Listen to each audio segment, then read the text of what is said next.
வணக்கம்.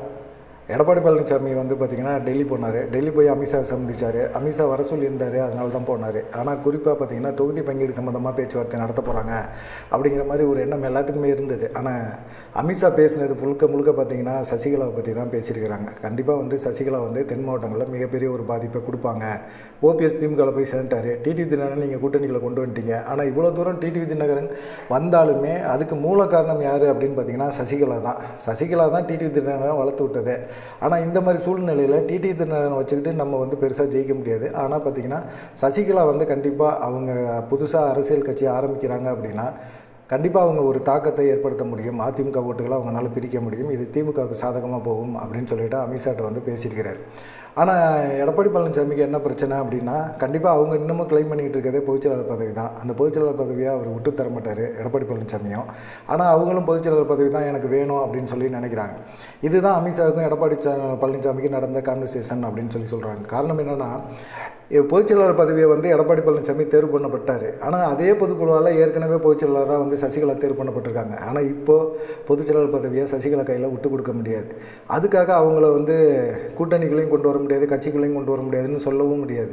ஏன்னா அதிமுக தென் மாவட்டம் டெல்டா மாவட்டங்களில் பயங்கரமான ஒரு அடி வாங்கும் அப்படிங்கிறதுல உறுதியாக இருக்கிறாங்க. இதனால் பார்த்திங்கன்னா சசிகலாவை கட்சிக்குள்ளே தான் சேர்க்க முடியும். கூட்டணிக்குள்ளெல்லாம் அவங்க வரமாட்டாங்க. தனியாக கட்சியெல்லாம் ஆரம்பிக்கிறதுல ஒரு கொடியை மட்டும் அறிமுகப்படுத்தி இருக்கிறாங்க. அப்படி இல்லைனாலும் சுயேட்சையாக கிட்டத்தட்ட ஒரு 50-60 தொகுதிகளில் வந்து ஆட்களை நிறுத்துவாங்க. அவங்களுக்கு சசிகலா கண்டிப்பாக பிரச்சாரம் பண்ணுவாங்க. கொடநாடு விஷயம் சம்மந்தமாக பேசுவாங்க. கொடநாடுல என்ன நடந்துச்சு, என்ன காணா போச்சு, இதில் யாரெல்லாம் செயல்பட்டா அப்படிங்கிற மாதிரி சொல்லுவாங்க. இதனால் எடப்பாடி பழனிசாமிக்கு டேமேஜ் ஆகும். எடப்பாடி பழனிசாமி டேமேஜ் ஆகுறதை தாண்டி தென் மாவட்டத்தில் நிற்கிற அதிமுக வேட்பாளர்கள் எல்லாமே டவுசர் கண்டு போகும். அந்த மாதிரி ஒரு சூழ்நிலை உருவாயிடும். அதனால் வந்து என்ன நினைக்கிறாங்க அப்படின்னா சசிகலாவை எப்படியாவது அதிமுகவுக்குள்ளே கொண்டு வரதுக்கான ஒரு முயற்சியை எடுங்க.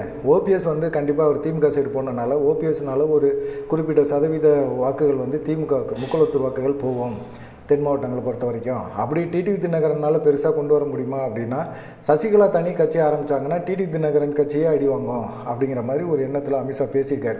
இப்போ 40-50 தொகுதிகளில் வந்து என்டிஏ கூட்டணி தோல்வியை தழுவும். அதுவும் குறிப்பாக சசிகலாவுக்கு எவ்வளோ வாக்கு சதவீதம் இருக்கும் அப்படின்னு பார்த்திங்கன்னா ஒரு 3-5% வாக்குகள் இருக்கும் அப்படின்னு சொல்லி உளவுத்துறை கொடுத்த ரிப்போர்ட்டின் படி அமித்ஷா வந்து அதை வச்சு பேசியிருக்கிறார்.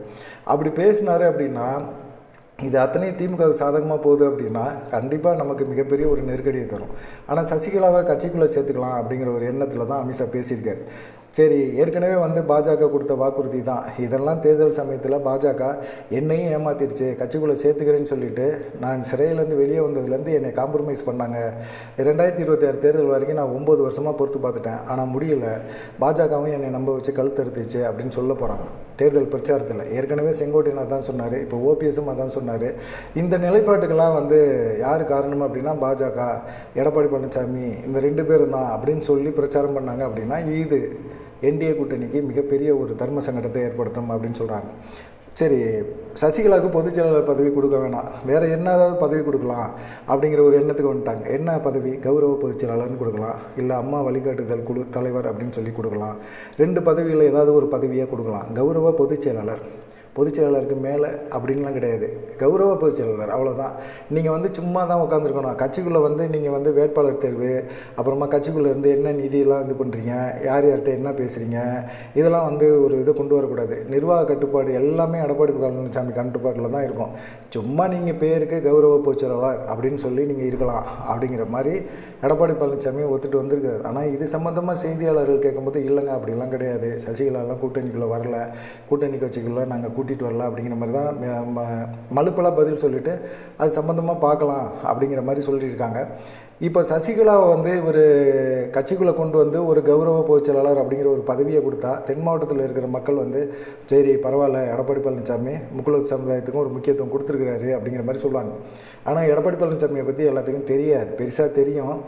ஏன்னா அவர் கிரிமினலாக இருப்பார், எலெக்ஷனுக்காக பயன்படுத்துவார். இப்போ டிடிவி தினகரனே வந்து கூட்டணிக்குள்ளே இருந்தாலும் எலெக்ஷன் முடிஞ்ச உடனே டிடிவி தினகரன் யார் அப்படிங்கிற மாதிரி கேள்வியை தான் கேட்பார். எங்களுக்குள்ள பங்காளி சண்டை அப்படின்னு சொன்னாலும் திரும்பவும் பங்காளி சண்டை ஆரம்பிச்சிடறாரு. சசிகலாவும் அப்படி தான். தேர்தலுக்கு முன்னாடி ஒரு வாக்குறுதியை கொடுப்பாரு, கௌரவ பொதுச்செயலாளர் அப்படின்னு சொல்லுவார். அதுக்கு தேர்தல் முடிஞ்ச பிறகு இல்லை தேர்தலில் வந்து ஆட்சியில் உட்கார முடியாத ஒரு சூழ்நிலை வரும்போது சசிகலாவுக்கு எதிராக கட்சிக்குள்ளே வந்து ஒரு பிரச்சனையை உருவாக்குவார். சசிகலாவை கட்சிக்குள்ளே கொண்டு வரதுலேயே சிலருக்கு வந்து முரண்பாடுகள் இருக்குது. குறிப்பாக பார்த்திங்கன்னா சிவி சண்முகம், ஜெயக்குமார் போன்ற நபர்கள் ஏற்கனவே பாஜகவோட கூட்டணி வச்சதில் 2 பேருமே கடுப்பில் இருக்காங்க. அதுவும் குறிப்பாக ரொம்ப கடுப்பில் இருக்குது ஜெயக்குமார். இந்த மாதிரி சூழ்நிலையில் சசிகலாவையும் வேறு கட்சிக்குள்ளே கொண்டு வரீங்க, பாஜக சொல்கிறதெல்லாம் நீங்கள் கேட்குறீங்கன்னா அப்போ வந்து திமுக விமர்சனம் பண்ணுறது சரிதானே? திமுக வந்து அதிமுக இப்போ இருக்க அதிமுக பாஜகவோட அடிமை அப்படின்னு பேசி விமர்சனம் பண்ணுறாங்க, அது உண்மையாயிடுங்கள அப்படிங்கிற மாதிரி பேசுகிறாங்க. ரெண்டாவது வந்து பார்த்திங்கன்னா சசிகலா உள்ளே வர்றாங்க அப்படின்னா அவங்க குடும்பத்தாரும் உள்ளே வருவாங்க, அவங்களும் உள்ளே வந்தாங்க அப்படின்னா அதிமுகக்குள்ளே ஒரு கலவரம்லாம் வரும் அப்படின்னு சொல்கிறாங்க. ஆனால் கௌரவ பொதுச் செயலாளர் அப்படிங்கிற ஒரு பதவி மட்டும்தான். அந்த பதவியை வச்சு அவங்க குடும்பத்தினர் யாரும் உள்ளே வர முடியாது. ரெண்டாவது அவங்க கட்சிக்குள்ளே யாருக்கும் அதிகாரம் கொடுக்க முடியாது, கட்சியில் வந்து தலையிட முடியாது, வேட்பாளர் தேர்வுகள் முதற்கொண்டு எதுலேயுமே தலையிட முடியாது அப்படிங்கிற ஒரு விஷயத்தை வந்து அமித்ஷா வந்து சொல்லியிருக்கிறாரு எடப்பாடி பழனிசாமி நான் மாவட்ட செயலர் கூட்டத்தில் ஆலோசனை பண்ணிவிட்டு சொல்கிறேன் அப்படின்னு சொல்லியிருக்காரு. கண்டிப்பாக எடப்பாடி பழனிசாமி சசிகலா வர்றதை அவர் விரும்ப மாட்டார். ஆனால் விரும்பலைனாலும் எங்கள் தென் மாவட்டங்களில் அவங்க டெல்டா மாவட்டங்களில் தேர்தல் பிரச்சாரம் இந்த 30-40 தொகுதிகளில் வேட்பாளர் சுயேட்சையாக நிப்பாட்டுறாங்கல்ல, அவங்களுக்கு வந்து பிரச்சாரம் பண்ணும்போது கண்டிப்பாக கொடநாடு விஷயத்தையும் எடப்பாடி பழனிசாமி சிறைச்சாலையில் எனக்கு கொலை பண்ணுற அளவுக்கு முயற்சி பண்ணியிருக்காங்க அப்படிங்கிற விஷயத்த ஓப்பனாக பேசினாங்கல்ல, அதுலேருந்து எடப்பாடி பழனிசாமி மிரண்டிருக்கிறாரு. நிறையா விஷயங்களை அவங்க வந்து கோர்வையாக சொன்னாங்க அப்படின்னா மக்கள் கொங்கு பகுதியில் இருக்கிற மக்கள் கூட அதை பெரிய விஷயமா எடுத்து பேச ஆரம்பிச்சிருவாங்க. நம்ம சமுதாயத்தை சேர்ந்த ஒரு மனுஷன் இப்படியெல்லாம் பண்ணியிருக்கிறாரு, நம்பிக்கை துரோகம் பண்ணது ஒரு பெரிய விஷயமா எடுத்துக்கலைனாலும் கொலை முயற்சி வரைக்கும் போயிருக்கிறாரு அப்படிங்கிற மாதிரி ஒரு கோவம் வந்துடும். அதிமுக தொண்டர்களுக்கு வந்து கொடநாட்டில் என்ன நடந்துச்சு அப்படின்னு சொல்லி திமுக சொல்லலைனாலும் கொடநாட்டில் என்னென்ன இருந்துச்சு, என்னென்ன கொள்ளையடிக்கப்பட்டது அப்படிங்கிற விஷயத்தை விலாவாரியாக சசிகலா பிரச்சாரத்தை சமயத்தில் சொல்லுவாங்க அப்படிங்கிறதுல உறுதியாக பாஜக இருக்குது. ஆனால் பாஜக வந்து இந்த கேம் விளாடுறாங்க அப்படிங்கிறது தெளிவாக தெரியுது. சசிகலாவை கொடுத்த வாக்குறுதி பிரகாரம் பார்த்திங்கன்னா சசிகலாவை அதிமுகவில் கொண்டு வரதுக்கு முயற்சி பண்ணுறாங்க. அதனால தான் பார்த்திங்கன்னா அவங்க வந்து தனி கட்சி அப்படிங்கிற ஒரு விஷயத்த சொல்லிவிட்டு கட்சி பேரெல்லாம் அறிவிக்காமல் கொடியை மட்டும் அறிவிச்சிட்டு போயிருக்காங்க. இது வந்து முன்னோட்டம் தான், இது வெறும் ட்ரெய்லர் தான், இனிமேல் தான் இதே ஆரம்பம் அப்படிங்கிற மாதிரி அவங்க பேசியிருந்தாங்க. அதுக்கப்புறமா அமித்ஷா வந்து எடப்பாடி பழனிசாமியை டெல்லி வர சொல்லி பேசியிருக்கிறாரு. பேசி ஒரு முடிவும் பண்ணியிருக்கிறாங்க. மாவட்ட செயலர்கள் ஆலோசனை பண்ணட்டும், நிர்வாகிகளோட ஆலோசனை பண்ணட்டும், சசிகலாவை சேர்க்குறாரா சேர்க்கலையா, சசிகலாவுக்கு வந்து கௌரவ பொதுச் செயலாளர் பதவி கொடுக்குறாங்களா கொடுக்கலையா அப்படிங்கிறது ஒரு 2 நாளில் தெரிஞ்சிடும் அப்படிங்கிற மாதிரி சொல்கிறாங்க. அதுவும் இல்லாமல் பாஜக வந்து தொகுதி பங்கிடா பியூஷ் கோயல்கிட்டையும் பேச்சுவார்த்தை நடத்திருக்காங்க. 35 தொகுதிகளுக்கு கீழே குறைச்சி தரக்கூடாது அப்படின்னு சொல்லியிருக்காங்க.